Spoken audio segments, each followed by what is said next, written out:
If you understand the psychological reason why some personal brands convert while others don't, then you're able to understand exactly how to monetize your own brand. And the backbone behind all of this is simply because of trust. It's because these personal brands, they understand how to address their market and exactly how to communicate to the pain points of their market. And I know you probably have heard this so many times, but this is actually how you do it and how you determine whether or not in your content, in your marketing, if you're actually speaking to your ideal ICP. Now, who am I to say this? I'm Matt, and I built a consulting firm where I've helped coaches and agency owners and consultants close multiple four-figure deals using the exact same communication that I'm about to show you here. And this is exactly the type of results that we get by purely understanding how to address our market and how to actually convert our clients so that they don't experience hundreds of objections when they hop on calls or are onboarding people. Now, we want to first create a client avatar. We want to first understand the physical characteristics, the age and gender of our clients, because that is incredibly important in who we are addressing and will definitely change the way that we speak to them. Next is, what is their family and marital status? We also know that kids having a partner is incredibly important, especially when you have those annoying wife objections, and you have to understand whether or not your ICP have that. And as a result, you're able to create content assets that you're able to send to them or create objection handling videos either in Instagram Reels or on YouTube that you can send over and really nurture them and have them remove that objection themselves by purely watching your content, which is an incredibly high leverage lever that you can pull. Now, you want to understand if what they're selling is affecting the above situation.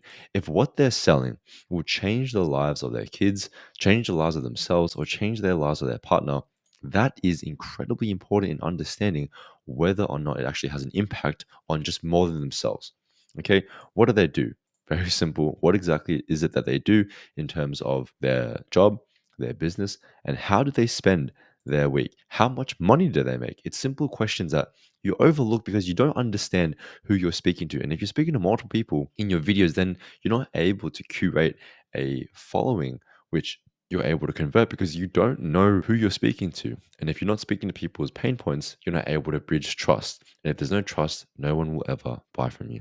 Now, how do they think? What is their psychographic? How do they actually see the world? What are their worldviews? Now, what are their concerns in life? Are they concerned about financials? Is it B2B? Is it B2C? And the different industries that you're working in, they have different concerns because one company might be concerned about hiring and ensuring that their staff pay and ensuring that their staff stay. Whereas at B2C, they might be wondering, do my customers and my prospects actually have enough financials to be upsold to actually buy my high ticket program? Do I have to do a low ticket program and look at do I have to do a low ticket program and have a mass of people rather than a small group of one-on-one clients? What aspects of their life or personality affect the way that you market to them? What exactly is their upbringing like? How did they get to the point where they are now in their job, in their position, in their business? You have to know these things. How does your product and service solve a need or ease a pain for them? Now, this is a very simple one, which I know you probably haven't overlooked, but you want to make sure that you genuinely have the solution that they need. And how you can actually do this is by simply asking these people. Genuinely speak to them. I always ask my clients to review my looms, to review the process and understand exactly why they bought from me. And that is valuable information that you can only get from simply asking the people that buy from you or simply asking the people that don't buy from you why they didn't buy. Because that information, even if you failed, you still learn a valuable lesson. Now, what thoughts go through your head when making this purchase? What objections could these people be having? Is it their marital status? Do they have to speak to their wife? Do they have to speak to their dog? Do they even have enough money to invest in this very moment? Is the ROI actually there for them? Do they actually get more than what they pay? Is the value more? And finally, what makes them pull the trigger on the purchase? Think about one thing that if you just removed it from, let's say, an average order value, then would they still buy your product? Because you always want to have one major characteristic in your cart that they actually want to buy, which trumps everything else in the cart. It makes everything else seem like a bonus because the main thing that they want is that one thing that you're selling. For example, Let's say a main product is this AI software that can automate outreach on every single platform. And then the bonus is you get a course on how to use it, you get a course on finding your ICP, you get a course on creating an offer. The main thing that people want is that automated outreach software or the SOP that shows that. And everything else is a bonus because if you remove that AI software, then people will not actually want that product. Everything else is a bonus to the main thing, which is that software. So always make sure that you understand how people actually buy or how people or what people think when they're going through the purchasing of your product. Now, the final thing that I want to show you, and I won't go into the offer map or the examples purely because I've made so many videos on how to create an offer and it's gotten to the point where if someone wants me to make it again, I will. And in the future, potentially make a better version. However, I really want to focus this on the psychology and the ICP of the people that you're trying to sell to. Now, one thing before I go over onto the next part is trust. The brands that are able to sell genuinely form trust. If you were a viewer, and it might be hard because you're biased, would you actually, after consuming four of your reels, a couple of your YouTube videos, would you actually buy from this person? Do you see them as someone who's credible? Do you see them as someone who's genuine and authentic to who they say they are? And would you trust them with your money? And you answer that for yourself, for your own personal brand. And if you can't, because I know that sometimes in my videos that I make mistakes, I stutter, and that may not be the most credible sort of go-to figure that you may see. But it is my genuine side. It is my authentic side. And that is the side that I want to share. I don't want to be seen as someone who's just above everyone else. I want to be seen as you, as the viewer, because I am also a viewer as well of your content, of other people, other entrepreneurs' content. And I genuinely just want to sit here and share my story and share my learnings in hope that it would help you and in hope that one day I'm able to speak with you one on one and have you say that Matt genuinely helped me in my life, that Matt genuinely had a massive impact and helped myself, my family get to a better place than they were before. And that genuinely would make me very, very happy. I know I overuse that word, but it's how I feel. Now, let's get into the niche selection. So, this is really, really important because if you're not able to address a large enough or a small enough niche and you don't niche down, then you're not able to actually speak to these people individually. Because if you go too broad, then obviously you're speaking to a broader market. It'll be a harder time to filter through these people. Whereas if you speak to a small demographic, then the people that actually follow you, I just found a mistake.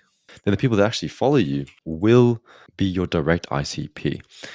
Now, here are the questions that we actually ask these people. Does the niche or market need what you're selling? Do these people actually need coaching? Do they need your whatever course? Do they need your software? Does it actually wake them up at night that they don't have the solution that you're solving, that they don't have the solution that you're giving? Does the market operate in need when your niche is selling? Because when you open up shop, let's say you're a sausage cart and you're situated next to thousands of other restaurants, the likelihood of you selling is not very high compared to if you set up your shop next to a stadium where hungry fans have just finished the game and there's no food joint in the area, then you're going to be selling so much compared to if you were surrounded by restaurants, right? So is the niche growing? And simply to do this, use ChatGPT. Figure out if the market you're in is actually expanding and if it's actually growing. And all you have to do is go onto the news as well. You can search this up. Very, very simple. Let's say, is the fitness niche growing? I spelt growing horribly, but that's okay. Let's see if it's actually growing. Yes, the global fitness niche is experiencing strong and steady growth. Let's have a look. Projections indicate continued robust growth. Now let's look at some news. All we have to do is do a little bit of research and figure out if the market is growing. Okay, the news is definitely not showing much. Let's go into a different niche then. Is the online coaching niche growing?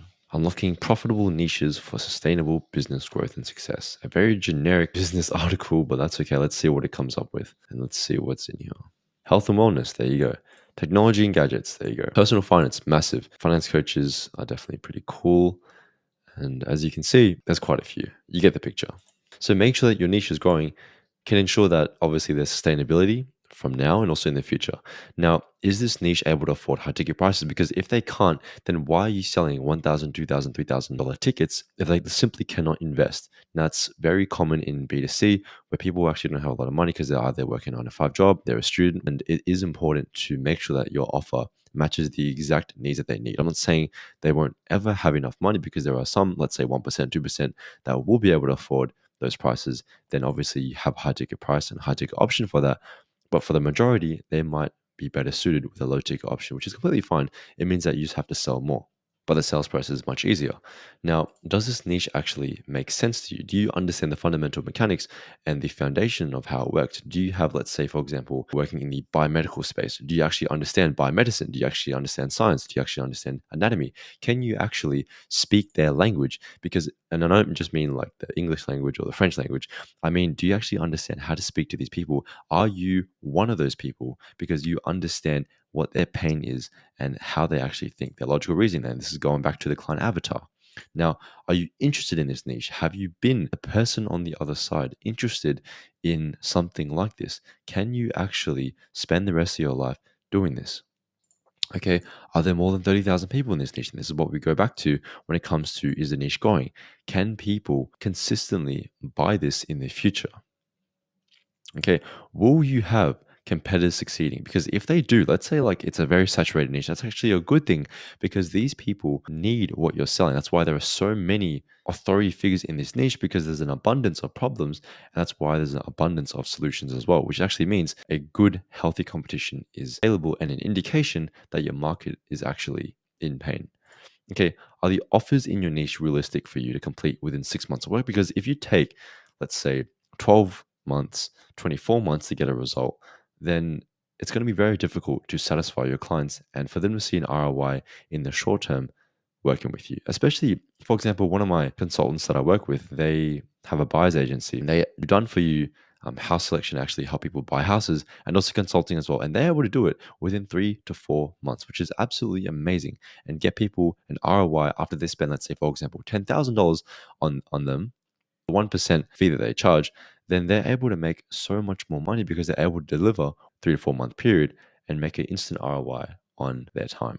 Okay, can you build systems and infrastructure which can be simply duplicated and delegated? So, for example, if you're running a content agency and you're not able to delegate the editing, then you're going to be doing hours and hours of editing and not focusing on other higher leverage tasks like client acquisition. And even that, you can delegate client acquisition as well with setters, with software to send automated messages and follow-ups. And if you're not able to build systems and infrastructure, then you're not a business. You're simply a glorified freelancer and you're working in your business rather than on your business. And as a result, these people are not able to service more clients simply because you're the one servicing the clients yourself. For example, imagine if the owner of a nail salon was doing every single person's nails. What is the ROI of that person's time? Well, for every 1 hour, they might do one person's nail compared to if they had hired three other nail artists to do three people at a time. So in 1 hour, three people's nails are being done. Obviously, you sacrifice on some profit. However, you're able to expand and make even more money and scale up even more because you have more leverage. And it's simply simple maths. Now, can people easily contacted? An offer is great, but if you can't actually contact these people, let's say it's a CEO of a company, even if you use LinkedIn, that might be great. You might be able to reach them. If your message doesn't actually get to them, they never see it because they don't use LinkedIn, then is your niche actually correct? If you can email them, but you end up always being stuck at emailing their assistant or some type of, then you're never actually able to speak to your ICP and actually get them on a call to get them into your content ecosystem because they never see you, which is horrible. Okay, does this niche use social media? Because if they don't, it'd be very difficult to nurture them and also get them on board unless you can make an incredible offer and use emails or like phone calls or text messages as well. That's obviously an option, but it's much easier, especially in my market and the majority of my clients' markets, to use inbound and outbound marketing within social media channels like Instagram, using automated outreach and follow-ups, using setters, and also email as well is great. But that's obviously not a social media platform. Does this niche have a gatekeeper to contacting the prospects? So like I said about being easily contacted, can you actually contact these people directly? Can you speak to them directly? Would your message ever get to them directly? Because that is fundamentally important to nurturing, to ever getting them on a call, to ever speaking to them, to obviously make the conversion, because that's ultimately what you want. Now, that's all I have for you in this video. I hope you enjoyed. Catch you next time. Ciao, ciao.